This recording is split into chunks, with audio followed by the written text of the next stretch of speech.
Welcome to the Flip Your Script podcast. I'm Christy Peel. Because of Sophie Grace Holmes' cystic fibrosis, a doctor told her when she was 19 that she'd likely only live a few more years.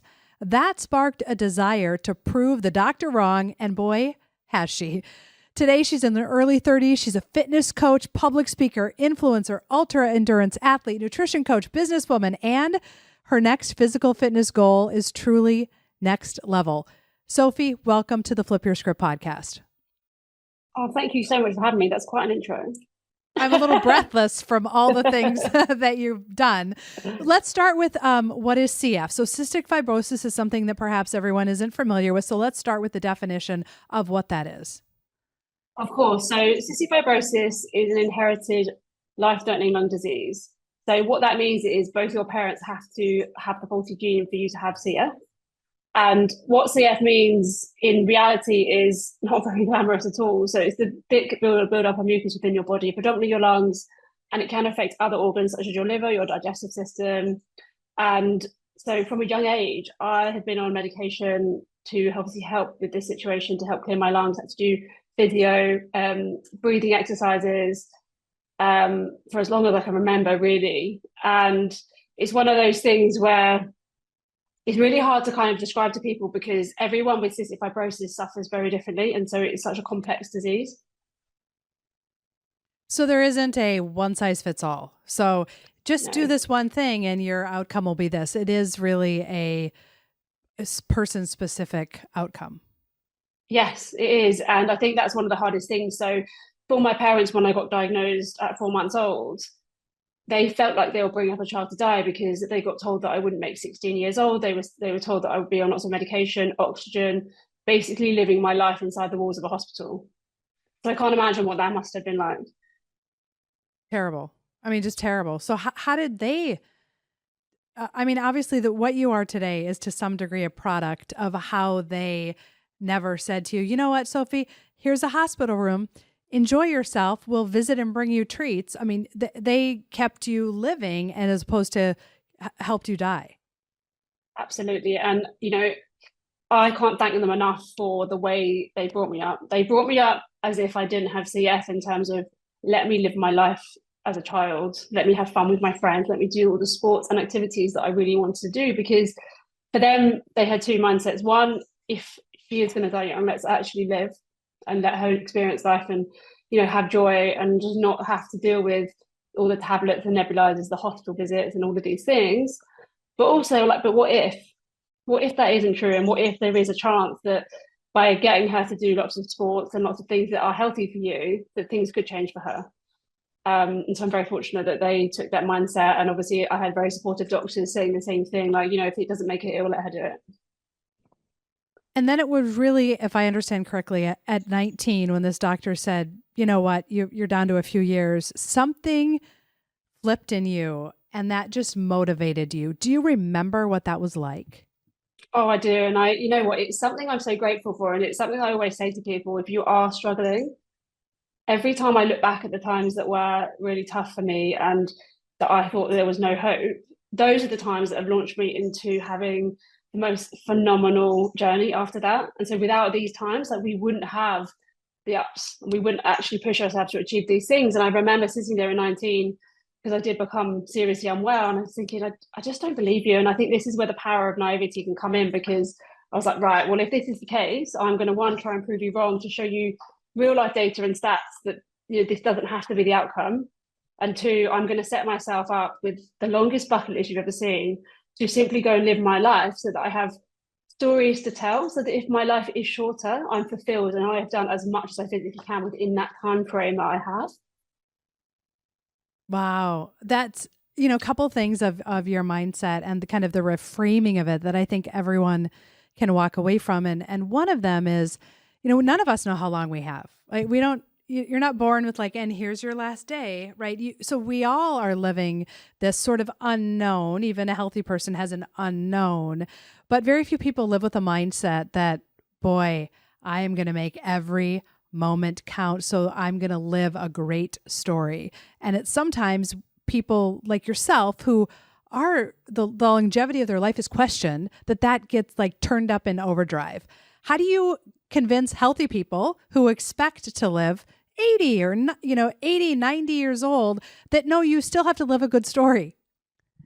There's a couple of ways I like to kind of describe to people. One, I've been fortunate enough to have a head start on this, right? So, I've been pushed into this box, which is fantastic for me, and I'm fortunate, and I feel almost grateful for the journey that I've had. But I say to people, like, firstly, you don't know what's around the corner. Why are we, we spend so many of our years grafting and working, which is great, but what about living the life you want? Because the best years of your life are the years that you actually go out and do the things you love. Like, life is about enjoying it. Life isn't just about putting money in the bank. What about experiencing things and finding out who you are and finding what really brings you joy and fulfillment, and the circles of friends that you have, are they the right ones for you to help you do that, and all of these things. And the other way I say to people is, imagine you are fortunate enough to get to 80 years old, 90 years old, and you're sitting there and it is your last day. And I showed you 2 videos. The first video is the life that you know because you've lived it and you've been in every second.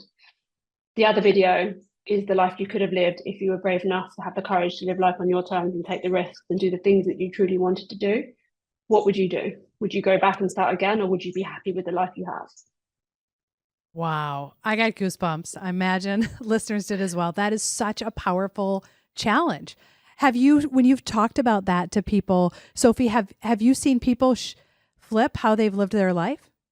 I have. And I think, it is really hard when we all have these goals of things that we want to achieve. It can be really difficult to be brave enough to take the risks. It could be due to financial reasons, just because it's scary in itself. People don't like failing and all these things. And I've just said, but we have one shot at this, like, we can't go back. So today you've got to make the most of the minutes you have, because then it's done. And so, I always think as well, like, today I'm the youngest I'm ever going to be. So why not embrace that, enjoy it, and do what I can to be 1% better than I was. So, there's a few things that I personally want to do with goals, and I know that it's me that has to make that happen. And so I say to people, why don't you just make a list of a few things that scare you, but you really get excited about, if you could imagine yourself in that position. So, for example, when you first started your podcast, you probably had fears and like anxieties around starting, because it's exciting, but it's new and it's scary and all these things. But now when you're in it and you're loving it and you're being really successful within that space, you'll be grateful for the younger you for doing that. So I always think, like, time will pass by anyway. So you either use the time that you've got, take the risk. What is the worst that's going to happen? You're going to maybe fail, but I don't really believe in pure failure. It's you learn from it, you pick yourself back up and you go again.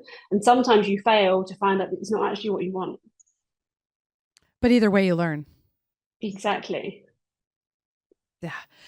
It's such a great point. The other thing that I think your story and your message really highlights is, those of us who haven't had the kind of health struggle that you've had, we likely can go back to a time in our life when someone has said to us, you can't, or I don't believe you will accomplish that, or you're not fill in the blank enough. And we either then have a choice to believe it and let us limit it, or fuel us. I mean, I very much remember I was probably like 3rd grade, and I told one of my grandmother's friends in my church. I remember right where we were standing, which is so silly. I probably haven't been to that, place in decades. And I told her, she said, what do you want to do when you grow up? And I said, I'm going to go to Harvard Law School and be a lawyer. And she started laughing. And she said, little girls from here don't do that. And I remember it so specifically. Now, it turns out my life was not to be a lawyer, and that is a dream that changed. But I got very angry, even as a little girl, like, what do you mean? You don't get to tell me what I'm going to do. And it did fuel me, just what do you mean? You don't get that voice. I'm not going to give you that kind of power. Again, I was a little girl, but I think we all have these moments of people saying things that then can diminish a dream. And your moment is so epic because it's someone who says you might not live. And your attitude of, oh yeah, just watch me. So many of us can apply that to our life, but it's the reframing of the initial question, right? Yeah. And it's interesting you say that, because I relate to what you've said so much, because obviously I was told, you're never going to do anything. There's no point. You're never going to have a career. You're never going to be old enough. You're never going to achieve anything in life that's worthy. And I think the power of that, if you can reframe it in your mindset, can be the making of you. the driving force to ensure that you actually go after what you want to do with bravery and determination. And even if, as you say, the dream changes, which is like, I think that's a healthy thing to put out there, because I think it's so easy for people to be like, oh, this is what I'm going to do. And then they're in the career and then they want to change, and then they don't, right? Because they think they're too old or whatever. But I think you could always change what you're doing for work and go after things, because why should you have to remain in one industry for the whole of your life? 100%. And at some point, the, oh yeah, watch me, to someone else becomes an internal challenge to yourself, which is where I would say you have to get to, and your story absolutely illustrates that. Oh yeah, I'm going to do this for me, and you all can watch me, but I got to prove to myself what's possible, which is to me where the real power is. Oh, absolutely. There's a quote, I'm not sure how it completely goes, but it's basically believe in yourself so much that others have no choice but to believe in you too. So really back what you want, and people will be like, well, yeah. And I think my parents, whenever I've gone after these fitness challenges and these different business ideas, they've been like, well, what she says she's going to do, she will do it, and there won't be stopping her. So yeah, it's cool to see. And your next challenge is, I mean, I read it a few times. I was like, she's going to what? She's going to, so tell us about your marathon challenge. So I've actually completed it now. Oh, you did? Yeah. So I ran 36 marathons, 36 days this year, which was one of obviously the hardest things I've ever done for many reasons, but I have never learned so much about myself in those 5 weeks than I have then. And I think one of the biggest takeouts is like you really can achieve humongous things in such a short space of time. So how many miles did you, over the course of 5 weeks, how many miles did that turn out to be? Have you done the math? I think it's about 942 miles. I think when I did it, it's basically me running the length of Britain. Obviously, I didn't do it that way, but to put it in perspective. So how do you do the next thing? Like, have you defined the next thing?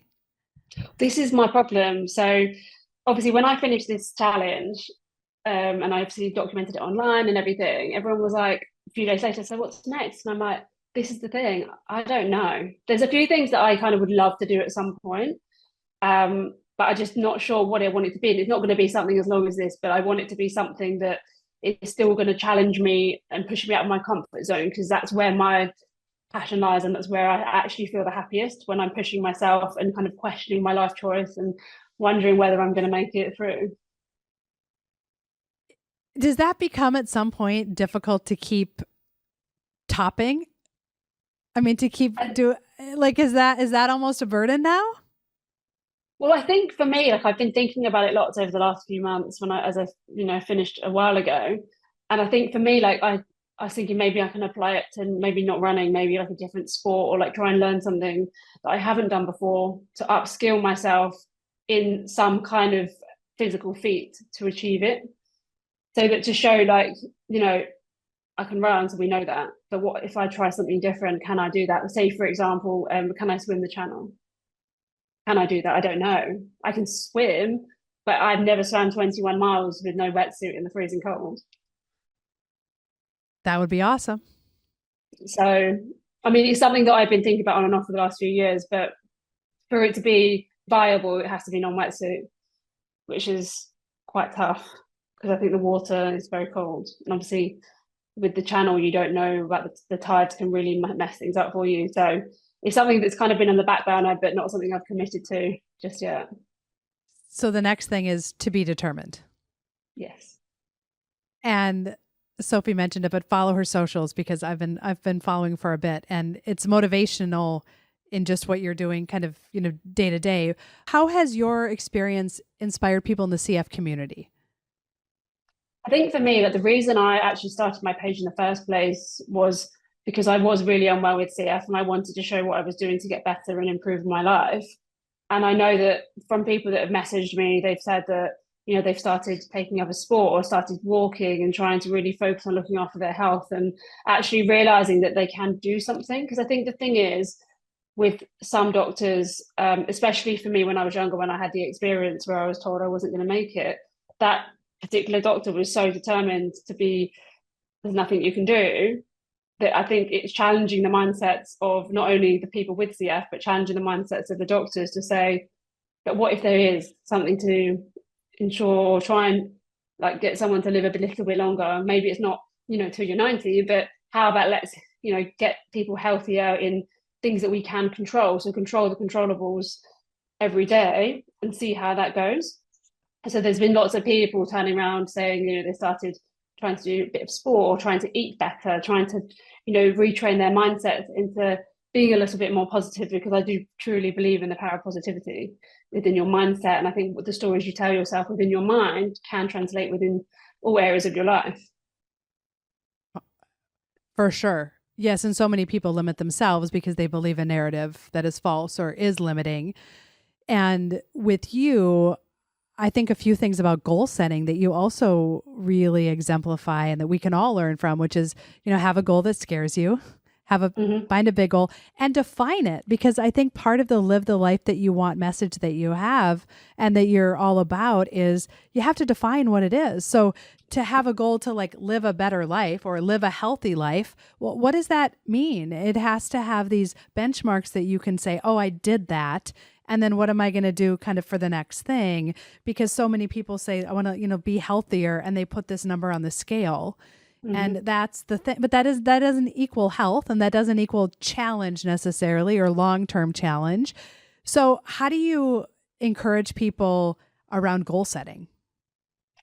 Firstly, it's such a good question because everyone's goals are so different. I think the thing with social media is it's so easy to be like, oh, well, she's doing this, I'll do that. But actually, it needs to be something that you're really passionate about. And I think there's different steps of goals, because obviously when I ran 36 marathons in 36 days, I had to work backwards with that. There were certain targets and goals I had to hit before even trying, because it's such a big task, especially with someone with a lung disease.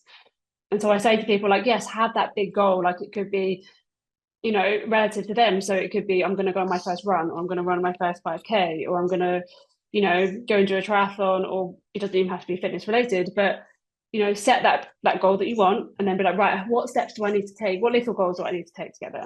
Because it's the small steps and the small things that we do every single day, whether it be for your fitness, whether it be for your mindset, your personal life, or your career, that ultimately will lead you to that big goal. And one of the biggest things I've learned about is achieving that big goal is actually, it can be really anticlimactic. It's about the entire journey, not just, oh, I've done that now. Well done. Like it should. So I think in your mind, like when you achieve something so big, it should be like, oh my God, like it's amazing, which it is. But then you suddenly have that downward spiral of like, well, I've done it now and I've just created the life I want, but I'm here. And you feel a bit strange about that.